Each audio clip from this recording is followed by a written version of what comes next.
Educational video पाने के लिए हमारे चैनल को लाइक शेयर एंड दोस्तों सब्सक्राइब नमस्कार। करें। आप सभी का एक बार फिर से स्वागत है आपके अपने YouTube चैनल मैथ इजी है पर, और मैं हूं आपका दोस्त धनराज मान।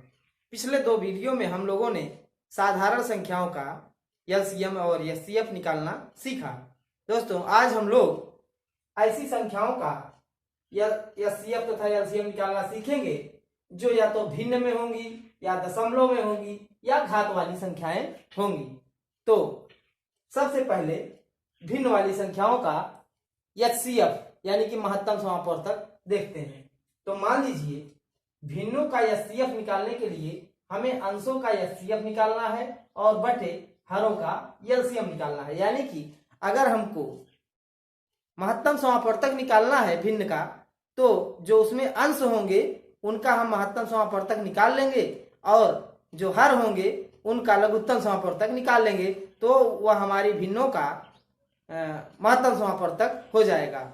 और अगर हमें एलसीएम निकालना होगा, भिन्न वाली संख्याओं का एलसीएम निकालना होगा, तो हम लोग ऊपर वाली यानी अंशों का एलसीएम निकाल लेंगे और हरों का एचसीएफ निकाल लेंगे, तो हमारी भिन्नों का एलसीएम हो जाएगा, लघुत्तम समापवर्तक हो जाएगा। तो आइए देखते हैं उदाहरण के माध्यम से। दोस्तों मान लीजिए भिन्न है 5/6, 5/8, 10/21 और 20/3। इनका हमें एचसीएफ निकालना है। तो हमने बताया कि एचसीएफ निकालने के लिए अंशों का एचसीएफ निकाल लेंगे और हर का एलसीएम निकाल लेंगे। तो इसमें हम एचसीएफ इसका निकालने के लिए देखते हैं हाईएस्ट कॉमन फैक्टर। तो सबसे बड़ी कॉमन संख्या इसमें से कौन सी है? नीचे का भूल जाएंगे दोस्तों, बस ऊपर का अंश का देखेंगे। तो 10 को हम 5 गुणते 2 लिख सकते हैं और 20 को हम 5 गुणते 2 लिख सकते हैं। ठीक है, तो इसमें कॉमन क्या है देख रहे हैं, यहाँ पे 5 है, यहाँ भी 5 है, यहाँ भी 5 है और यहाँ भी 5 है। उसके अलावा कोई संख्या कॉमन नहीं है, तो इनका एचसीएफ क्या हो जाएगा? अंशों का 5 हो जाएगा। और नीचे में इनका हमें एलसीएम निकालना है। तो एलसीएम निकालने के लिए हमने बताया था कि किसी छोटी संख्या से कोई बड़ी संख्या कट रही है तो उस छोटी संख्या को काट देंगे। उसके बाद देखते हैं कि फिर किसी छोटी संख्या से कोई बड़ी संख्या नहीं कट रही है, तो हमें यह देखना है कि इन्हीं दो संख्याओं में क्या किसी एक ही संख्या से दो संख्याएं कट रही हैं। तो 3 से कट रही है, 3 दूनी 6 और 3 7 21, तो 3 दूनी 6 दो बार में कट जाएगा। एक ही संख्या को काटना है। तो अब 21 दूना 42 तुरंत करेंगे दोस्तों, पहले 21 दूना 42 कर लेंगे, उसके बाद आगे का कार्य करेंगे। अब 8 और 42, 8 से 42 तो कटेगा नहीं, तो कौन सी ऐसी बड़ी से बड़ी संख्या है जिससे ये दोनों कट जाएगी? तो देखते हैं, 2 चौके 8, 2 21 हमें 42, उससे बड़ी संख्या से नहीं कटेगी। तो 2 चौके 8, 4 बार जाएगा, एक कट जाएगी। एक ही संख्या को काटना है, चाहे इसको भी काट सकते हैं। 2 21 बार में 2 काट देते तो 21 अट्ठे वही बात होती। तो गुणा कर लेते हैं हम, 4 दूनी 8 और 4 चौक 16, 168। तो 168 यही दोस्तों हमारा एचसीएफ यानी कि महत्तम समापवर्तक हो गया। अब देखते हैं इन्हीं संख्याओं का, इन्हीं भिन्नों का दोस्तों, अब देखते हैं कि भिन्नों का एलसीएम बराबर होता है अंशों का एलसीएम बटे हर का एचसीएफ। जो चीज हमें निकालना होता है वह हम अंशों का निकालते हैं, और जो नहीं निकालना होता है वो हर का निकालते हैं। ठीक है, तो अंशों का हम एलसीएम निकाल लेंगे, लघुत्तम समापवर्तक, और हरों का जो है महत्तम समापवर्तक। तो यहाँ पे भिन्न है फिर से वही 5/6, 5/8, 10/21 और 20/3। तो सबसे पहले ऊपर यानी अंशों का एलसीएम हम निकालते हैं। एलसीएम निकालने के लिए हमने बताया अगर किसी छोटी संख्या से कोई बड़ी संख्या कट रही है तो सबसे पहले छोटी संख्या को काट देंगे। तो 5 से यह 10 कट रही है तो 5 को काट देंगे। 5 से फिर यह 10 कट रही है तो 5 को काट देंगे। ये 10 से 20 कट रही है तो ये 10 को काट देंगे। अब हमारा 20 बच गई, तो 20 हमारा क्या हो गया? एलसीएम हो गया। और एचसीएफ निकालने के लिए हाईएस्ट कॉमन फैक्टर, जो सबसे बड़ी कॉमन संख्या होगी, जो सबसे बड़ा कॉमन नंबर होगा, उसको हम एचसीएफ लेते हैं। तो 6 को हम क्या लिख सकते हैं? 2 गुणते 3। 8 को क्या लिख सकते हैं? 2 गुणते 2 गुणते 2। 21 को क्या लिख सकते हैं? 3 गुणते 7। और 3 को क्या लिख सकते हैं? 3। तो यहाँ पे कॉमन क्या है इसमें, यहाँ पे 2 है, 2 यहाँ भी है, यहाँ नहीं है, यहाँ नहीं है, 3 यहाँ है, 3 इसमें नहीं है, इसमें है, इसमें है। तो दोस्तों यहाँ पे हम देख रहे हैं कि कोई भी संख्या कॉमन नहीं है तो इनका एचसीएफ 1 हो जाएगा। जब कोई संख्या कॉमन नहीं होती है तो उनका एचसीएफ 1 हो जाता है। इसका मतलब हमारी इन भिन्नों का जो एलसीएम होगा वह 20/1 यानी कि 20 होगा। ठीक है, अब आगे के सवाल में हम देखेंगे दशमलव संख्याओं का एलसीएम। हमें इन दी गई दशमलव संख्याओं का लघुत्तम समापवर्तक निकालना है तो हम क्या करेंगे, घबराइएगा नहीं दोस्तों, एकदम बहुत ही सिंपल है। तो यहाँ पे देखते हैं कितने अंक के बाद दशमलव, ये 2 अंक के बाद दशमलव है, ये भी 2 अंक के बाद दशमलव है, और ये 3 अंक के बाद दशमलव है। तो सबसे पहले सबको 3 अंक के बाद दशमलव कर देंगे।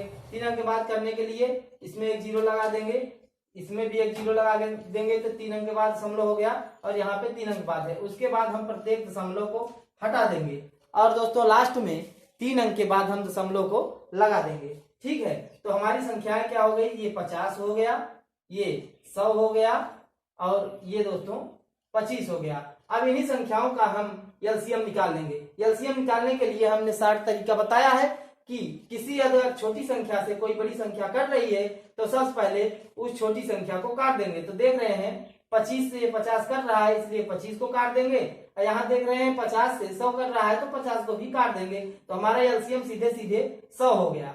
आप जाइएगा लगाने नियम से तो करिएगा, फिर लिखिएगा 50, 100, 25, फिर काटिएगा तब निकालिएगा। नहीं दोस्तों, ऐसा हमें एग्जाम में नहीं करना है, इसमें तो काफी देर लग जाएगी। तो इस प्रकार से हमारा जो है आ गया 100 आ गया इनका एलसीएम। अब हम 3 अंक के बाद दशमलव लगाए थे तो 1, 2, 3 अंक के बाद दशमलव लगा देते हैं। यही हमारी दशमलव संख्याओं का, ये जो 0.05 था, 0.10 था और 0.025 था, इनका एलसीएम हो गया। अब इन्हीं संख्याओं का हम देखेंगे कि एचसीएफ यानी महत्तम समापवर्तक कैसे। हमें इन दशमलव संख्याओं का एचसीएफ यानी कि महत्तम समापवर्तक ज्ञात करना है, जिसको हम शॉर्ट में मास्टर कहते हैं। तो सबसे पहले हम इनको साधारण संख्या में बदल लेंगे। साधारण संख्या में बदलने के लिए प्रत्येक में, जैसे यहाँ पे जो सबसे अधिक अंक के बाद दशमलव होगा वही हम सब संख्याओं में कर देंगे। तो यहाँ पे एक 0 लगा देते हैं और यहाँ पे भी एक 0 लगा देते हैं, तो 3 अंक के बाद दशमलव हो जाता है। तो हम दशमलव को कैंसिल कर देते हैं। तो ये सिंपल संख्याओं में 50, 100 और 25 में चेंज हो जाता है। तो अब हम इनका आसानी के साथ महत्तम ज्ञात कर सकते हैं। महत्तम ज्ञात करने के लिए हाईएस्ट कॉमन फैक्टर यानी कि सबसे बड़ी जो कॉमन संख्या होगी वही महत्तम समापवर्तक होता है। तो हम देखते हैं सबसे छोटी संख्या से, मान लीजिए इसका 50 कहते हैं 2 गुणते 2 पंचे 10 पचे 50। ठीक है, और 100 को लिख सकते हैं 2 गुणते 2 दूनी 4, 4 पंचे 20 पंचे 100। ठीक है, और 25 को लिख सकते हैं 5 गुणते 5। तो यहाँ पे देखिए 5 गुणते 5 कॉमन है, यहाँ पे भी 5 गुणते 5 है, यहाँ पे भी 5 गुणते 5 है, यानी कि 25 इसका क्या हो गया, महत्तम समापवर्तक हो गया। 25 तो हो गया, लेकिन चूंकि यहाँ पे 3 अंक के बाद दशमलव था, इसलिए इसको 3 अंक के बाद दशमलव बनाने के लिए यहाँ पे एक 0 और लगा देते हैं। 3 अंक के बाद एक 0 बढ़ा देते हैं और दशमलव लगा देते हैं। तो ये हमारा यहाँ पर एचसीएफ, घात की संख्याओं का एलसीएम और एचसीएफ हम निकालना देखते हैं। एक बार देखेंगे जब आधार समान हो, और उसके बाद हम देखेंगे जब आधार अलग अलग होते हैं, गुणनखंड होते हैं तब। तो अगर आधार समान है तो इनका एलसीएम क्या होता है, एलसीएम होता है जो सबसे बड़ी घात होती है। अगर आधार समान है तो सबसे बड़ी घात वाली संख्या ही क्या हो जाएगी, उनका एलसीएम हो जाएगी। तो यहाँ पे एलसीएम इनका कितना हो जाएगा, 6 के पावर 17। कुछ नहीं दोस्तों, बस सीधा सीधा हमें सबसे बड़ी घात को देखना है और बस लिख देना है, वही इनका एलसीएम हो गया।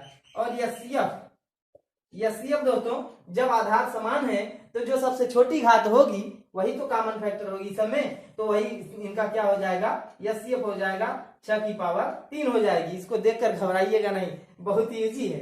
तो एलसीएम इनका क्या हो जाएगा, जो सबसे बड़ी घात होगी, और एचसीएफ क्या हो जाएगा, जो सबसे छोटी घात होगी। तो आइए देखते हैं, जब आधार समान ना हो, गुणनखंड के रूप में घात वाली संख्याएं दी गई हो, तब दोस्तों देखते हैं जब घात में संख्याएं दी होती हैं तो उनका एलसीएम और एचसीएफ कैसे निकालते हैं। तो मान लीजिए ये संख्याएं दी गई हैं 2 की पावर 3, 3 की पावर 3, 5 की पावर 2, और दूसरी संख्या है 2 की पावर 2, 3 की पावर 4, उल्टे 5, उल्टे 7, और तीसरी संख्या ये है दोस्तों। तो इसमें इनका एलसीएम क्या हो जाएगा, एलसीएम दोस्तों सबसे बड़ी घातों को हम लेते हैं, ठीक है। तो सबसे बड़ी घात यहाँ पर 2 की सबसे बड़ी घात क्या होगी, 2 की पावर 3 होगी, तो 2 की पावर 3 ले लेते हैं। उसके बाद अब 3 की पावर देखते हैं, 3 की पावर सबसे बड़ी घात 5 है, तो 3 की घात 5 ले लेते हैं।